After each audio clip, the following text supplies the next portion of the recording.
Assalamualaikum warahmatullahi wabarakatuh.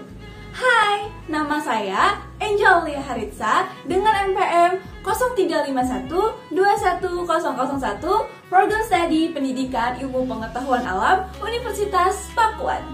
Masa remaja adalah masa yang dilewati dalam setiap perkembangan individu, yang mana masa remaja itu adalah masa peralihan dari anak-anak menuju dewasa.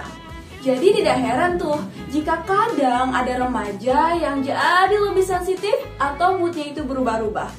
Jadi di sini saya itu akan membahas tentang salah satu masalah remaja yang tidak asing lagi nih untuk didengar, yaitu masalah tentang kepercayaan diri.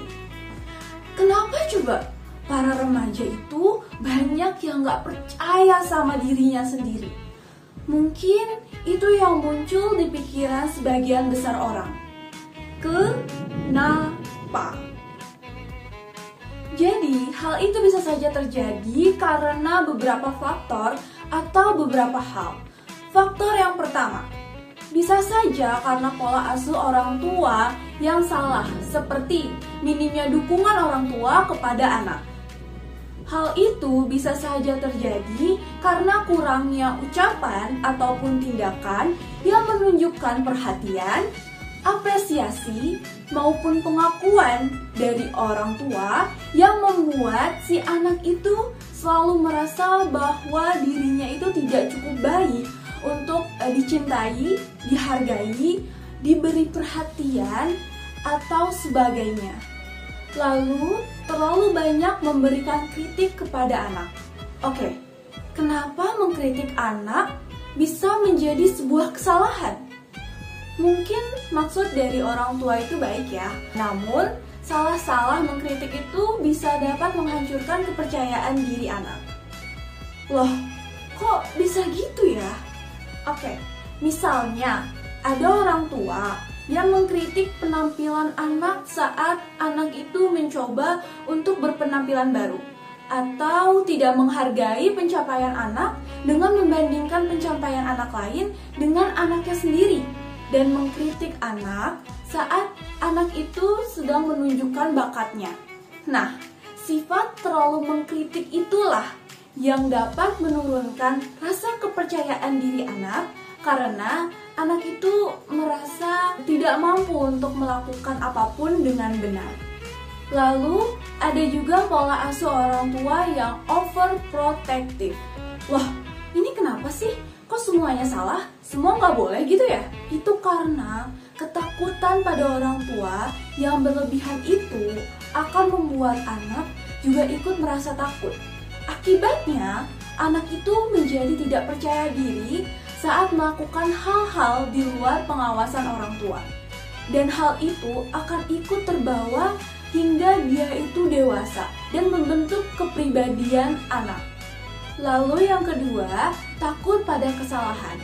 Hal ini terjadi karena anak merasa bahwa segala sesuatu itu harus dilakukan secara sempurna.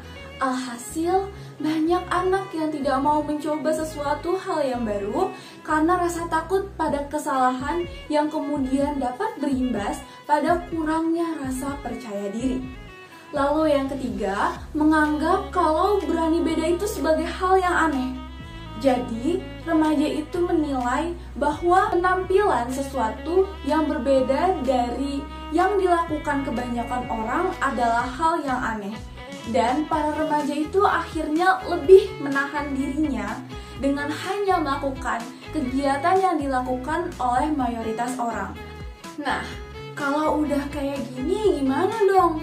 Apa selamanya remaja yang udah kehilangan rasa percaya dirinya itu akan tetap begitu terus? Tentu aja enggak dong, karena rasa percaya diri itu bukan bawaan dari lahir loh. Kepercayaan diri itu ada karena terus diasah, sehingga kita itu percaya akan kemampuan kita sendiri. Nah, lalu gimana nih cara membangun rasa kepercayaan diri yang baik? Yang pertama, kenali diri kamu sendiri. Nah, ini adalah salah satu kemampuan yang penting banget dimiliki oleh setiap individu. Jadi gini, kalau misalnya kita itu sudah kenal nih dengan diri kita sendiri, termasuk kemampuan apa saja yang kita miliki, kekurangan apa saja yang kita miliki, dan bagaimana cara kita mengembangkan kemampuan kita. Nah, secara langsung kepercayaan diri kita itu akan lebih meningkat karena kita itu jadi lebih paham dengan diri kita sendiri.